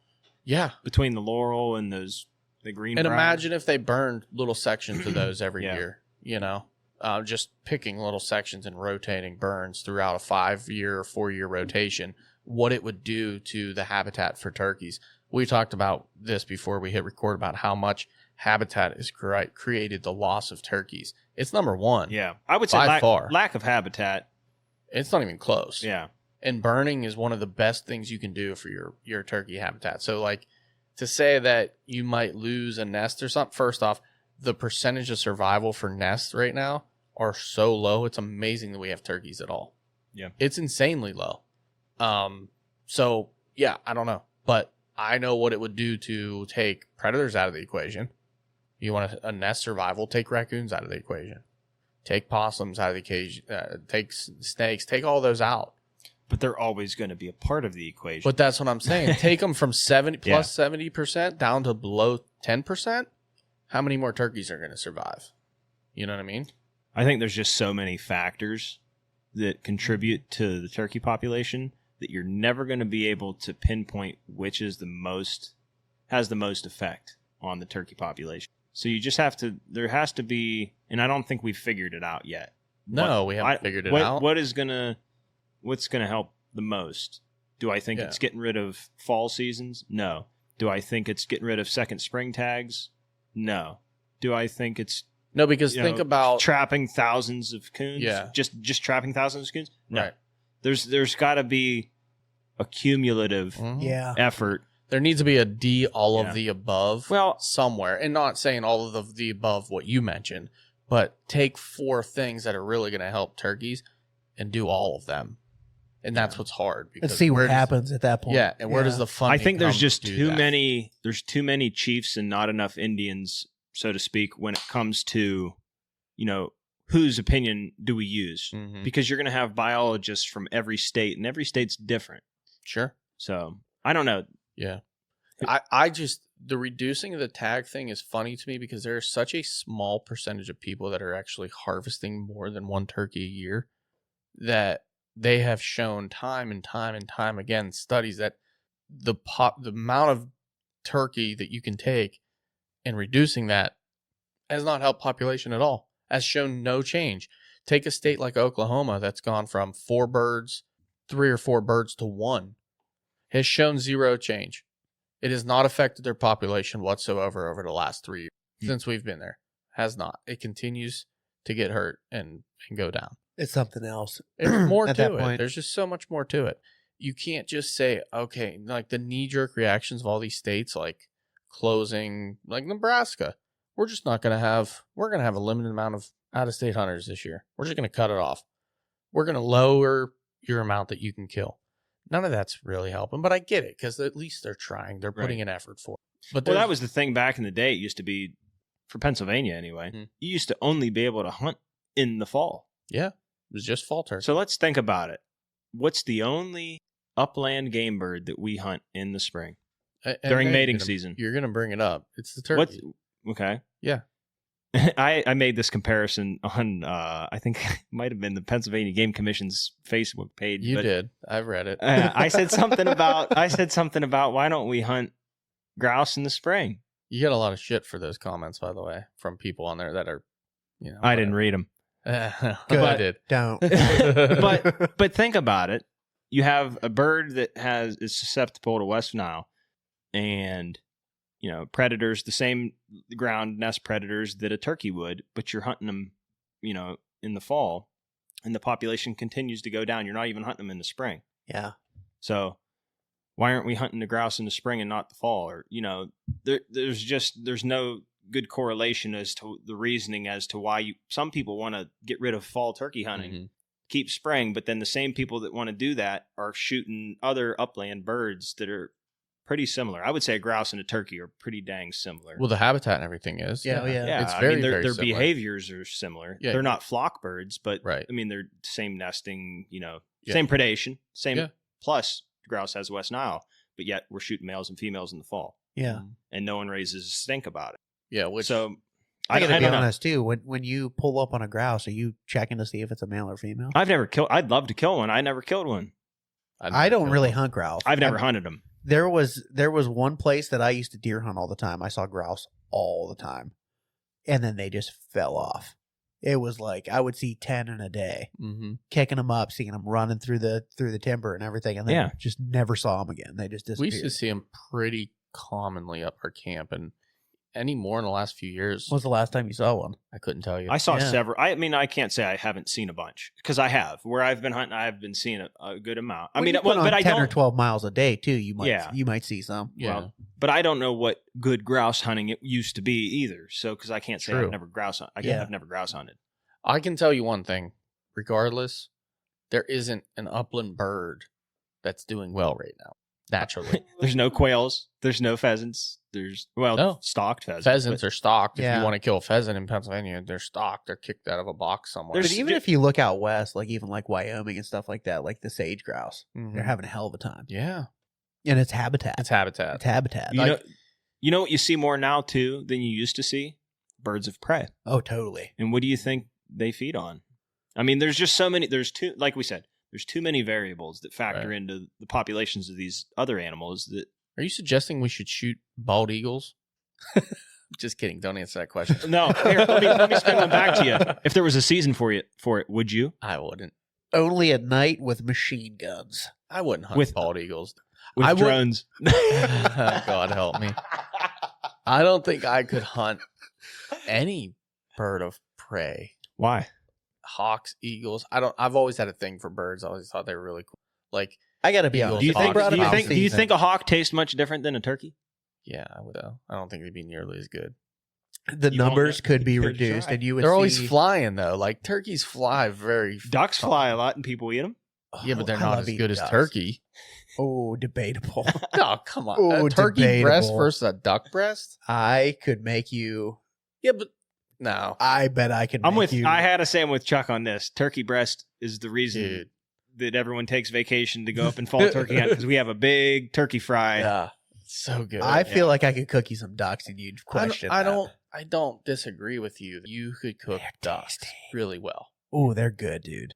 But also, I don't know. That fat cap on there, get a nice hard sear on it, And nice you gotta medium shoot, rare. Like Oh. 15 to get to a turkey size. I'm not debating that, but there's. Okay. I mean, and ducks are having a hard time in certain places Yeah, too. yeah. But at the same time, it's a lot of it's weather dependent. That's if what you had a pisses good me duck off, shoot and though. you hunted a couple of times because there are liberal limits on them, Mhm. you had a good cook, you'd be. It You'd be kind of happy pisses man. me off though that they're doing a lot more for duck habitat and that kind of thing, and really these waterfowl that they're It's the doing a same lot thing. for waterfowl in Pennsylvania that they're not doing for turkeys. There's more waterfowl organizations than there are for turkey. When you think of turkey organizations, you think of NWTF. TFG. But where is WTF. so that's I think it's easy to see where the duck is. It's you have to buy a federal stamp to hunt Totally. them. It's you're Mhm. getting assistance from the federal government. Totally. The federal government is protecting the wetlands. Yeah, 100%. Yeah. You know, either at a You're right. federal level or a state level. It pisses me off.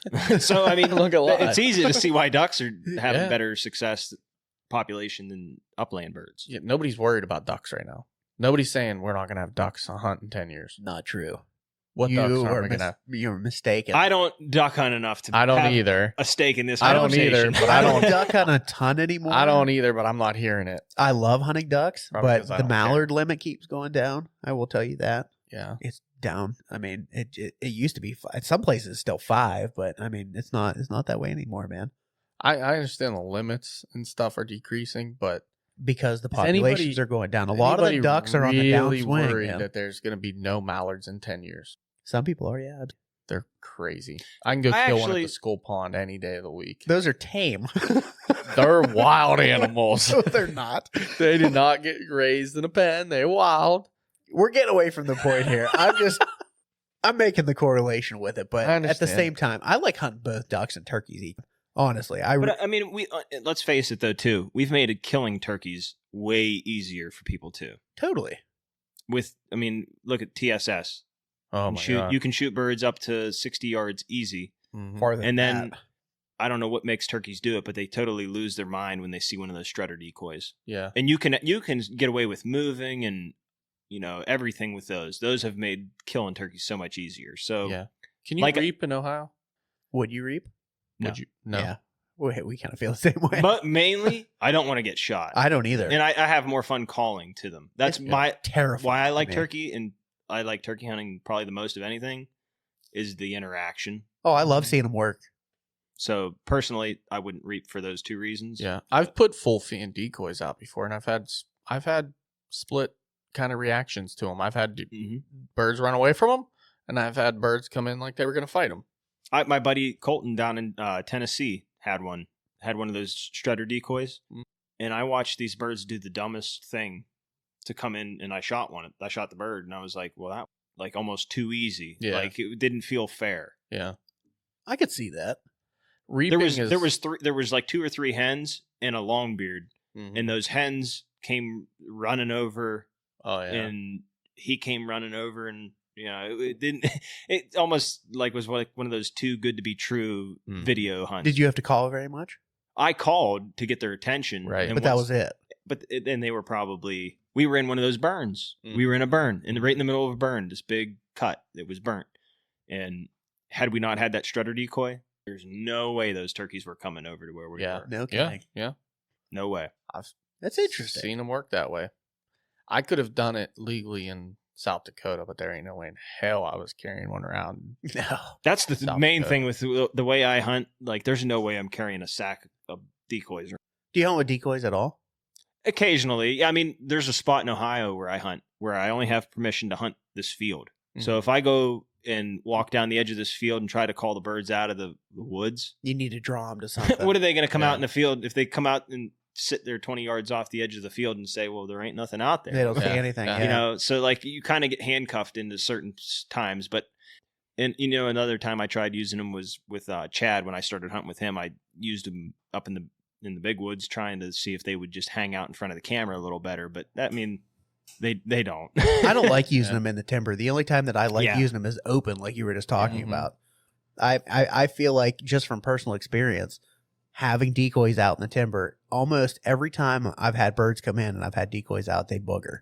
Yeah. They just don't like it. Mhm. But I mean, that too, I like working the birds, and when they don't see something and they come in looking for it and they get curious, Mhm. and that's just something that Usually I set up for them to be within range when they pop into sight. So when they come in and they're looking like, hey, there should be a hen here, it's too late for Yeah, because I right. can already shoot them. yeah. Right. But if I give them, if they're 70 yards in or 70 yards away, and they can look over and, hey, there's no hen over there, Yeah. that's not a very good setup. You should have had a better setup. Yeah. And that's sometimes tough to do. Like I don't disagree. yeah. Reference the big woods up on my camp. There's some of them hardwoods before it greens up. You can see for 300 yards. Where do you hide? Where do you? That's why I You don't know take what I my mean? vacation until the middle of May, Yeah. because it's not, to me, the way I hunt, it's easier for me to go up later in the season. Obviously, most birds are going to be killed by then, but I have more fun hunting when there's cover and you can move around Mm-hmm. Yeah, on Yeah, birds. For sure. For sure. Or move birds and get them into a position, like you said, where you can kill them without them looking at When they 100 pop yards. out. Yeah. Because Yeah. opening day, You can see 300 yards down through the woods on opening day. Most Oh, places yeah. that Oh, I yeah. hunt. oh yeah, 100%. So if you don't have, like you said, if you don't have decoys, Mhm. which I am not carrying on the first day usually. yeah, Which also, when it's open like that, it's hard to get in the position that you need to be in Oh, yeah. when it's that open, because they're going to see you from the roost. Yeah, Yeah, you it's can't. just- You yeah. can't Big even and dark. Even when they're on the ground. I mean, they can see you coming Mhm. or getting set up. Totally. That screwed us last year. It was Booer and I. It was like either first day or first week or something. It was early in the season, like one of the first days, and we had 3 birds. I roosted, and dude, they were hammering. They come down like 100 yards away, and they literally just strutted back and forth the whole time at 100 yards. And we're sitting there and we're stuck because they can see us, like clear as day. They can see us. We had a Jake decoy out, but I think it was, for whatever reason, they weren't seeing it. They were not committing. Well, here in the whole madness, we called another bird in from a different direction, which we could hear him gobbling, and he was kind of closing. But it was like, how do we move? Because we got these birds that are in the wide open watching us. Do we booger them up that we know are, they get into like 80 yards and then they go back out to 100. Get to 80, go back out to 100. It's like, what do we do? Next thing you know, bird to our right, appears out of nowhere, quiet, 30 yards, looks up, busts us on the side of a tree at these birds, takes off running. We're like, oh, shit, that kind of sucked. Well, That's next time. tough. And then, sure enough, we call another bird in from behind us, a fifth bird. And these three are still full straight out in front of us, and we get a bird coming in behind us. It walks out 20 yards. He tries to swing, busts it, gone. So those birds never came in, by the way. Did you hunt there from right off the bat? Right off the roost. And you heard all those birds in the trees? Yep. So I think But the two that came in, I kid you not, I bet you they were almost damn near a quarter mile away. Wow. Like, you could barely hear their gobble. Like, you could tell there was a bird out there, but they were way out there. And up there, you can hear forever. Yeah. Like, we're in pretty flat stuff, too. Like, you can hear forever. And those birds, when they hit the ground, we couldn't hear them gobbling until they started closing the distance. And they came and came and came and came. We should have just got moved, honestly. We should have got around the tree and set up a little bit better. Yeah. You know what I've noticed too a lot up there is, I mean, this isn't even up there. It's everywhere. You'll hear one bird, but there might be more birds there. Mm-hmm. I think a lot of people make the mistake of thinking that every morning turkeys wake up and they gobble. Right. And that's not the case. Like, if you go to a spot and you don't hear birds, that doesn't necessarily mean that they're not in there. Mm-hmm. They just didn't gobble that morning. Right. And some birds are lower on the pecking order, and they got beat up by the bird that's gobbling. There might be two other birds there that aren't gobbling. Yeah. You know, I've seen that a lot. Mm-hmm. So I think that's a thing that people, especially when they're scouting, they're like, well, I only heard one bird in that whole hollow. Right. Well, There could there's be probably three. a lot more than that one Yeah. bird in that hollow. It's just one boss gobbler. That's extremely, extremely important and true of a statement, because I couldn't tell. Like, we would hunt this one property where the birds would roost the same spot every time. It's a smaller area. They would literally, there was maybe two spots they could roost on that property, but they were always there. A bunch of hens, gobblers, everything. The main gobbler gobbled. Yeah. The subordinate one didn't. The freaking jakes, they didn't gobble. He gobbled. When they came in, there was like 6 jakes and 2 gobblers, but you heard one bird gobble all morning. Like, you would never know if you just heard the one bird gobble and like, let's go find something else or whatever, you know? Who would leave a gobbling bird? I don't know. Crazy people, I guess. But like Kyle. Call me crazy. Yeah, crazy Kyle. But it happened. I mean, I've had it happen a bunch of times. And you're right. Like, who knows how many birds there? There's I can been times think of a totally different scenario even. There's been plenty of times where a spot that I turkey hunted for years, just knowing how the way that this place set up and everything, you could go the evening before and put the birds to bed, gobbling their heads off. They'd hammer at a crow call. They'd hammer, if you were just cutting on a slate, they would hammer at an owl hoot. But never fail. You'd go in there that morning, quiet. Wouldn't gobble on the roost, nothing. If you just sat there, those birds would come in every single time. And if you weren't an experienced turkey hunter and you went in there that morning and you started calling, you're not going to hear anything. You'd be like, yeah, you'd go. But if you sat there, those birds would work their way in. And depending on the terrain, too, there's been times where you think you should be able to hear the bird, but it's just down off of an edge where you can't, and the way the sound goes, that has happened to me countless times. And, you know, people that I know, I didn't hear it on the roost, but I called it in, you know. Yeah. After it flew down, I don't know where it was, but. I couldn't tell you how many times just sitting on opposite ends of trees of people. Being able to hear. The same tree, and I can hear a bird gobbling, they can't. Yep. That's happened a bunch of times, especially when you start talking about topography and stuff like with hills. West Virginia's, that is so good for that. Like, it's deceiving. You could sit 10 feet higher and hear a whole different bird group and a different roost. Like, we were 40 yards apart, me, friend and I, and just where I was at, probably because of the way the hill laid, I could hear birds gobbling on the roost across, and he was 40 yards in front of me, never heard a bird. Like, I'm like, what do you mean you didn't hear turkeys? There's like, and I'm wondering, because we're just sitting there in the spot where we thought the birds were going to be roosting. There was no birds there, but I'm sitting there listening to birds just gobbling their faces off, and he's not moving, doing nothing. What's this guy doing? Like, it's his hunt, right? Yeah. Does he want to move towards the birds that are gobbling? He get up, walked over finally. I'm like, they're not here. He's like, I don't think they're here. I'm like, yeah, I've been listening to 3 birds gobble across the ridge. See, now that's all why, morning. Yeah. See, if I'm hunting with someone, I always tell them right away, because I I had that happen before, and I'm like, hey, there's birds over here. Because like you said, if you're sitting and there's a tree at your back, there's a good chance you're not going to hear the bird that's back behind you. Yeah, you're just assuming that they're hearing what you're hearing. And like, okay, maybe they're just being patient. I don't know. That's why I don't like at daybreak. If I'm just going in to listen to a spot, I don't like getting near a tree. I like standing, obviously, if you know that there might be birds roosted above you, you're going to want to be close to a tree. But if you're just going to a spot where you want to listen from, give yourself some room to catch the sound. That's good. That makes sense. Mm-hmm. I can just think of so many years like when I couldn't hear it all. Because I don't know if you know or not, I'm deaf as shit. Oh, I didn't know that. Yeah, I have hearing aids now. I can actually hear birds. But for like the longest time, if I was hunting with him or I was hunting with another buddy that I turkey hunted with for years, I like relied on him to like hear the birds for me. Yeah. Because I had to be like pretty damn close to hear them.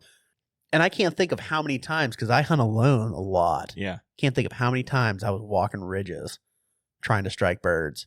Never heard any. They were probably following you out of the woods to your truck. You never know. You never know. But it's just one of those things. Like, yeah. That's what my grandpa was like. I didn't hear anything at that spot. And I'm like, well, yep. I'll go check tomorrow. Yeah.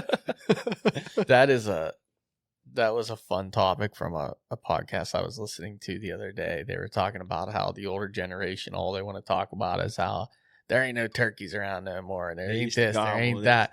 They used to gobble 100 times off the roost. And it's like, are they just too old and deaf to hear them anymore? They might be. Or they're hearing those birds that were a quarter mile away up the mountains, and now they're not. They're hearing the ones that are 100 yards away, And that was a good topic. I was like, that it is a good topic because I used to hear great. I had a really sharp decline on my hearing. Mm-hmm. I can hear now, luckily. Yeah. But I mean, even last year, having hearing aids for the first year, I could hear birds. But like or before that, it makes me really wonder how many more birds I would have killed had I been able to hear. Right. Or the same guys talking about there ain't no deer anymore. The guys that used to go 600 yards off the road, now they're old and they don't want to go more than 100 yards off the road. Yeah. They don't see any deer. That too. Well, I shouldn't say I used to. A couple years ago, I was hunting at a parking lot. Parking lots can be solid, dude. I had to park at a different spot because the deer were crossing. I could see their cars coming down the road, and this is up in the big woods, and I was hunting where the deer go. John shot one out of a parking lot probably 2 years ago. Think about guys like Dan Enfault. Yeah. Talking about guys going way back in, overlooking those smaller, places right You next just got to go where the deer are. Where the deer It doesn't matter. And that's where the if it's deer 2 miles was back right or if next it's to him. 20 yards off the road. Yeah. If every time I drive into my I've been saying it since we've had that camp. How many years? Hunt the damn road. Dude, I'll be honest, how many times I've seen deer on the roads, middle day, hunting hours. Well, there's enough of those guys. Trucks all over the place. That you don't know about. I'm talking archery hunting the roads. Like, I'm not talking deer. Oh, yeah. Like rifle. Nobody's doing it. I'm telling you, nobody's doing it. Finally, John hunted right off the road in that little parking area and killed a deer. And I'm like, I told you guys, the damn roads, okay? The deer cross them all the time. All the time. Freaking deer tracks you got on the roads, too. I almost shot a turkey off the road one day, not too long ago. I think it was last spring, not off the road. You better clarify that these roads are. Yeah, that's these true. are roads you can shoot on. These are not highway roads. Yeah, I was on Interstate 80. That's a great point, Kyle. Yeah, these are definitely roads that you could shoot across. You can set up and shoot a them. turkey on. Yeah, like legally. Yes, Yeah. legally. Yeah, that's a good point. It was not a paved road. I had, dude, those birds. I couldn't tell you how far. That was the farthest I've ever heard a bird gobble. I had to jump up on a rock and listen really close, and I'm like, am I hearing shit, or is there really a bird gobbling right? And I went like 300-400 yards farther, and I couldn't hear anything. I'm hearing shit. Well, then I got back up again to a higher spot, and I heard them gobble again. I'm like, dude, those things had to be close to 1,000 yards away up there, and it's like that's freaking far. That's but it was far. It was an old clear cut, and I could hear across it pretty good. And I tracked them all the way. Some of those places where you get on those high spots, you can see, forever. a mile or 3 miles out. forever. And Yeah. if there's no wind, or if the wind's blowing to you from those Mhm. places, It carries that sound. yeah, it'll carry Yep. that sound too. Yeah. I think that's what it was. It was just a perfect storm, and I ended up getting within 50 yards of those birds. But some guy, I'm guessing somebody drove by, saw them feeding on the edge of that little roadway, and I think they probably dropped their buddy off down the road because I heard someone come in. Yeah. I know calling. exactly what hunt you're talking about. Oh Yeah. man, I was so disappointed. Those birds were right there. Did he spook them, or just competition, or they kind of think- boogered? I think they just got boogered up. They weren't interested anymore. Yeah. They just kind of worked off. The hens probably. So I think I've noticed that with that, like if there's competition, the hens would just take the gobbler. Yeah, that's what they did. away. Mm-hmm. Yeah. The gobblers were gobbling. I mean, they were talking a lot, but then there was another vehicle would come down there. I don't know why guys do that. Like they do a lot of road hunting up there. Obviously, you know. I know more than you know. I don't know if you know more than I know, Kyle. I'm a little older than you. Seen it plenty of times, Yeah. but it was like that one last vehicle, and then that guy calling and just over calling. They got tired of it, and I physically watched them feed and just work into a big giant old clear cut. Yeah. They just disappeared, Yeah. lost them forever. Kyle, we are an hour and 30 minutes into this. Is I there know. something that you wanted to talk about We that need we a haven't story. brought up yet? A story. We haven't got a story out of him yet. No, we haven't. I thought I told a bear story. We did We tell haven't a had bear a story. No, No. you didn't actually tell a bear story. I did tell a turkey story and a bear story. What do you want the story to be about? Turkey. Turkey. Duh. Have we had you tell your favorite turkey story of all time on here? I feel like we probably. See, I feel like I get asked like these questions, and I feel like I give a different answer every time because I mean, you can't pick a favorite. tough. It's hard to Yeah. pick a favorite. I mean, I could tell you the story from last spring. It was my 4th Grand Slam, Yeah, man. Perfect. and Chad got it on film. Pretty cool. Ooh. We hunted this bird in the morning, and we worked it all morning. And This is the bird that you struck up that morning, or did you find it the night before? we knew it was in there, and we hunted it, and it wasn't in the spot we thought it was, and we got over to it, and we think it maybe had a hen with it, but it was gobbling like crazy. And a lot of times people say, "Oh, shut up and it'll come in." Well, sometimes a bird is not going to do that. It's not going to. If you shut up, it's not going to come in. And mostly what you want to do is keep it gobbling so you can position yourself to get close to it. Because if you can get close to it, it's going to be like, okay, well, it's only 50 yards away. I'm going to go check that noise out, that hen out. So that's kind of what we were trying to do. So we kept calling to it and trying to position. Finally, we got like maybe 55, 60 yards from it, and I bumped it. Like, I got too close. So we left there, and we went back to the camp and ate lunch and took a nap. And there was this spot I wanted my dad to drop us off at, and we parked the truck at one end, and he dropped us off at another. And he's like, "I'm going back to camp, cook dinner," and because this is when you could hunt all day. Yep. Yeah. Middle of May. Yeah.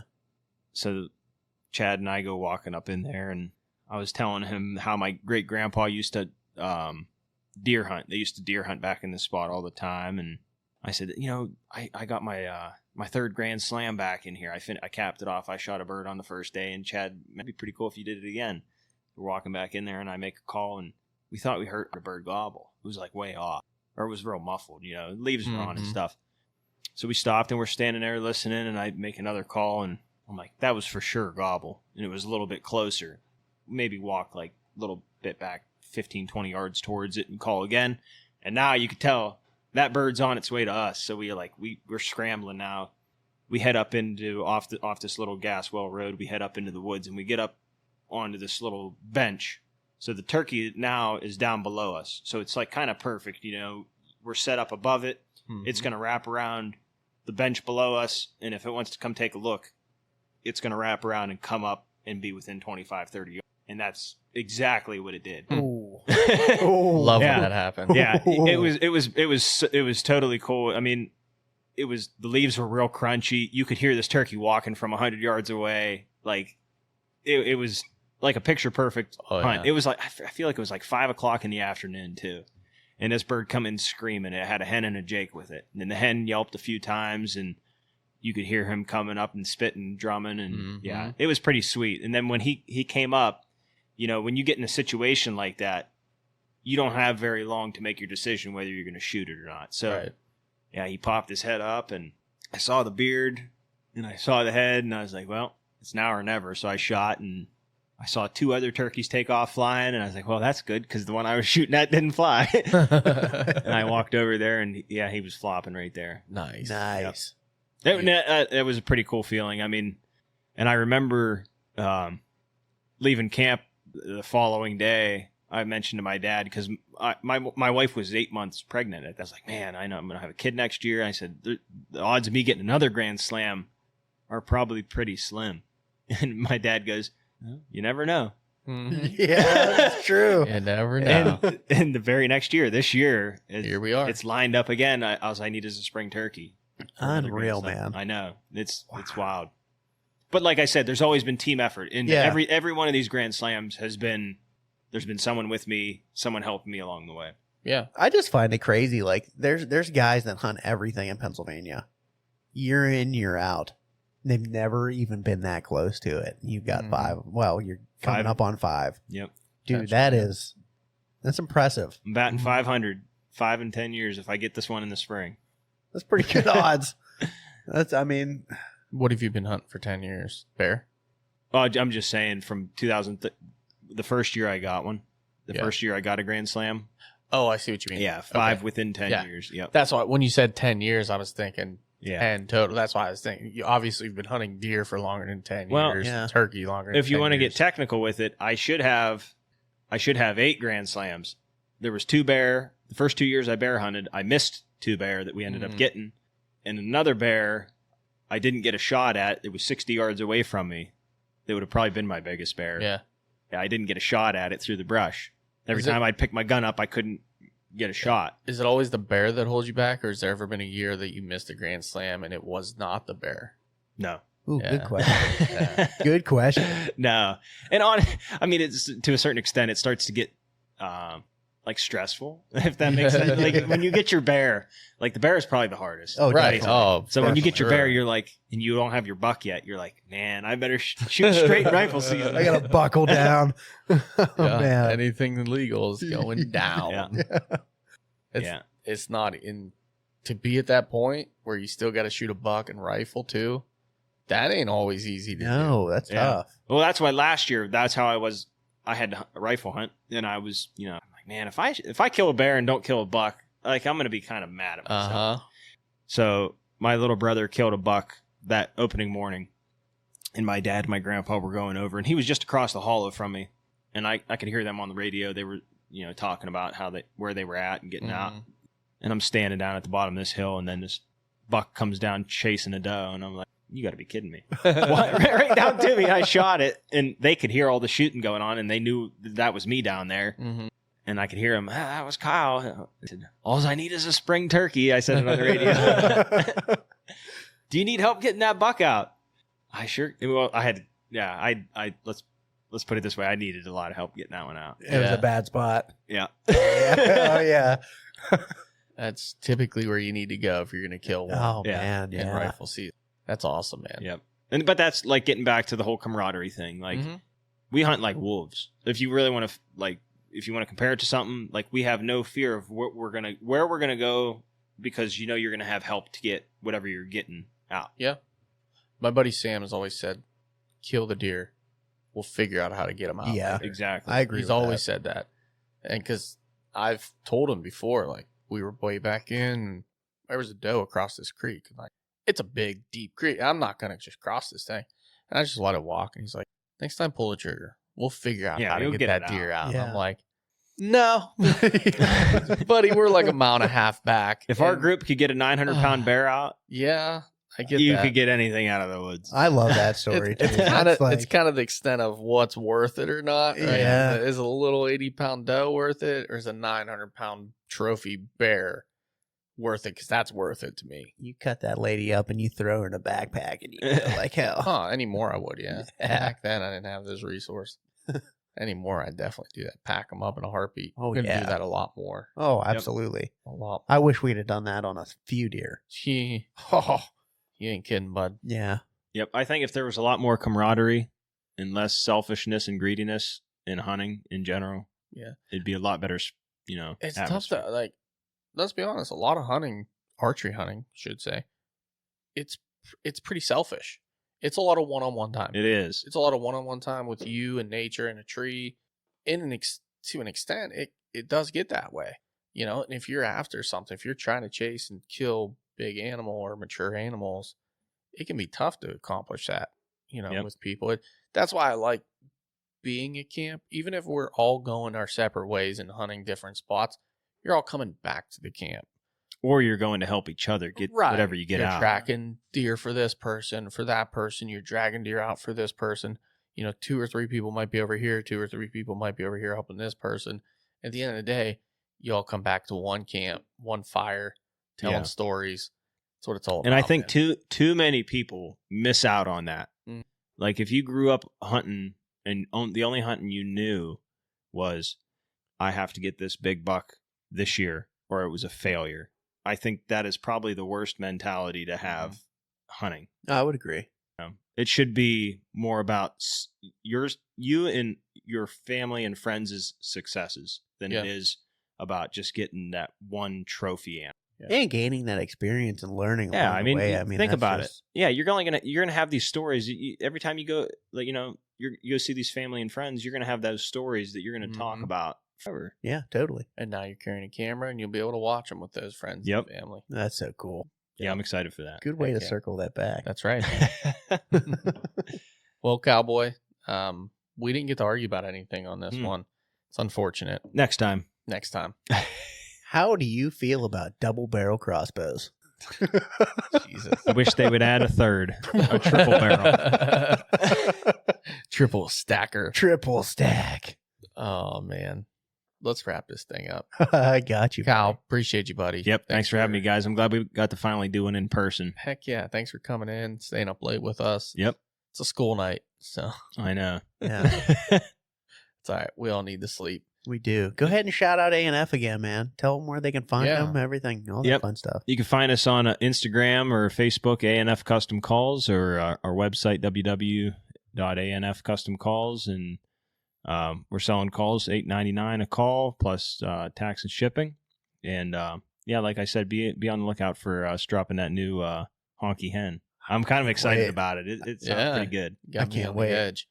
Also, I've been telling people just kind of if they order from Instagram or Facebook, just let them know we sent you, just to see if you give them a little something. Oh, yeah. Something on this. on Yeah, the we'll side. get 'em. So, yeah, just make sure you take care of my mum boys, okay? Oh, I got you. I appreciate that. I was like, I'm pretty sure he was doing free shipping for. My buddy's like, well, I ordered online and it said free shipping. It's like, all right, yeah, you got it. It's like you got it. Don't worry. That's hilarious. All right, Cowboy. Thanks again, man. Yep. Always a pleasure. For sure. Austin, you got anything? No, man. All right. Until next week. The distraction is real.